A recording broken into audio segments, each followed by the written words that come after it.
안녕하세요. 우리 아이 건강지킴이 왑입니다. 소아과나 이제 병원을 가게 되면 제일 흔하게 받는 약에 대해서 좀 얘기를 해보려고 해요. 그렇죠. 애들은 알약을 삼키는 게 보통 한 9살은 돼야 되잖아요. 그렇죠. 이제 그걸 못 삼키기 때문에 그래서 가루약, 그 가루를 물에다가 믹스해놓은 물약, 붙이는 약도 있어요. 붙이는 약도 있고. 그 다음에 애기가 자고 있는데 열이 펄펄 난다. 그러면은 먹일 수는 없으니까. 그러면 이제 다음 방법은 유일하게 좌약. 네, 항문을 이렇게 넣어주는 그렇죠. 좌약. 일단 보관 방법을 잘 알으셔야 되는데 주로 냉장 보관할 때는 항생제들이 주로 냉장 보관을 하게 됩니다. 그리고 이제 햇볕이 들어가면 그렇죠. 문제되는 그런 약들이 있어서 차광이 필요하네요. 보통은 약국에서 약을 받으실 때 그 약사님께서 설명해 주십니다. 아이들 약 잘 먹을 수 있는 노하우를 알려주세요. 꼭 그 시간에 단번에 그 약통 안에 있는 걸 한 번에 다 먹일 필요는 없으니까 나눠서 조금씩. 원샷 할 필요는 없다. 그리고 또 하나 팁은 뭐에 섞여 먹어도 되나요? 이제 여쭤보신 분도 있는데 괜찮습니다. 웬만한 뭐 감기약이나 처방약들은 뭐 오렌지 주스나 포도 주스 좀 섞어 먹어도 크게 지장 없습니다. 우유랑 섞는 것도 조금 피해 주시고 그렇죠. 그리고 우유에 있는 지방 분자들이 이 지방 성분들이 약을 또 감싸버리면 또 효과가 좀 떨어질 수 있으니까 약을 소아과 의사들도 먹어보느냐라고 말씀하시는데 우리 직접 먹어보거든요. 그래서 여기 약을 많이 갖다 놓으셨는데 저희들이 한번 몇 가지 가져왔어요. 병으로 처방되는 약도 있습니다. 약국에서 약사님이 물을 타서 희석을 해서 그 용액을 소분해서 주게 됩니다. 그래서 건조 시럽이라는 게 있고요. 아예 이렇게 시럽 재질로 나오는 약들도 있습니다. 보통 기침약, 콧물약이 그 시럽 재질이겠죠. 이런 약들은 이 상태로 나오는 건 아니고요. 약국에서 이렇게 커다란 통에 있는 걸 이렇게 소분시켜서 드리게 됩니다.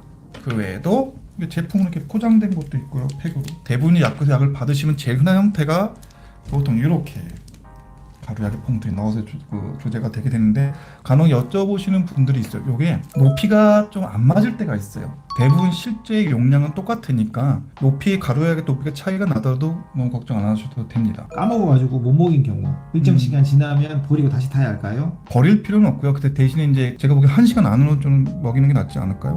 그리고 그런 경우도 있어요. 이제 하루에 2번이나 3번 먹는 약을 실수로 한두 번 더 먹였어요. 뭐 이렇게 이제 문의하시는 분들이 계시거든요.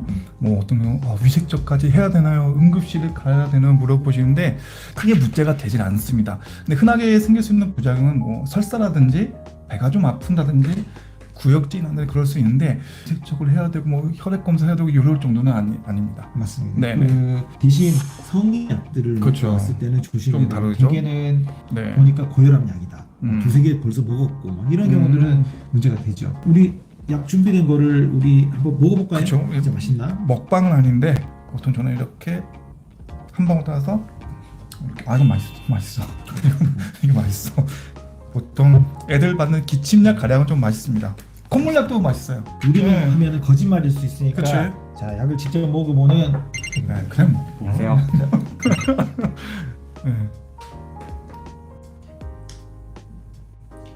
맛있습니다. 이거 맛있죠. 요거는 조금 쓴맛이 나는 약인데 어때요? 이게 조금 애들이 잘 못 먹는 약이긴 해요. 맛있는데요? 처음에는 그래요. 계속 드셔보세요. 근데 끝맛이 좀 씁쓸한 게 나요.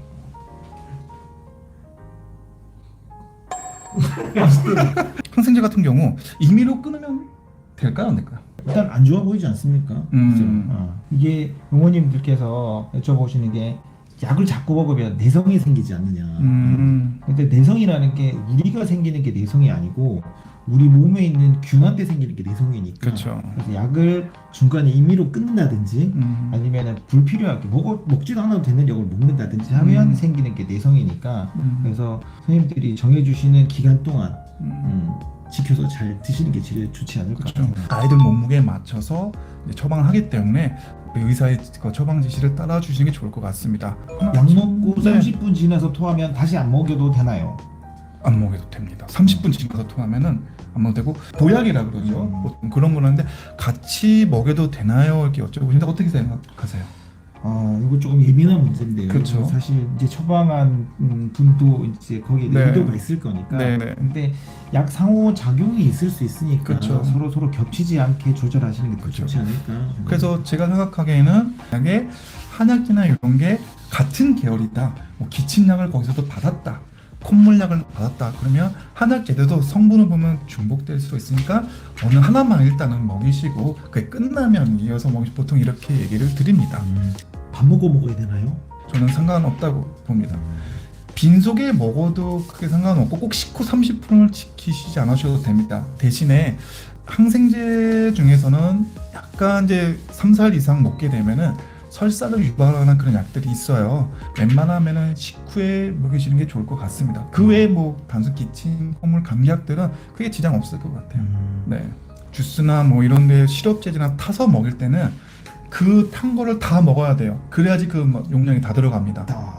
그거 중요하죠. 자, 우리가 먹는 약도 있고 하지만 이렇게 붙이는 약들도 처방을 받게 됩니다.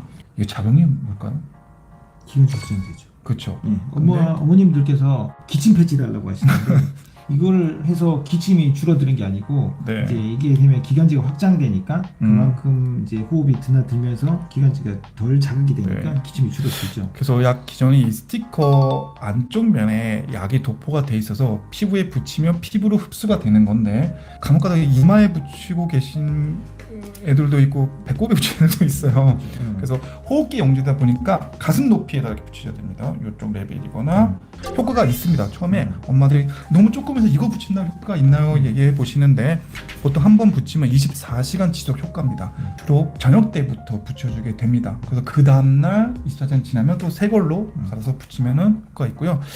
아마 집에 상비약으로 갖고 계시는 것 중에 제일 아이한테 자주 먹여야 될 게 아마 해열제예요. 해열제죠. 보통 열이 많을 때 해열제를 서너 번 먹어도 크게 무리는 없지만 그래도 3번 이상 먹을 정도로 열이 안 잡히면 병원에 한번 오세요 얘기를 드리는 편이에요. 맞습니다. 오늘 약에 대해서 얘기해봤어요. 또 다음 주는 우리가 또 다른 거 또 둘 다 고민해봐가지고 또 좋은 정보를 갖고 돌아오겠습니다.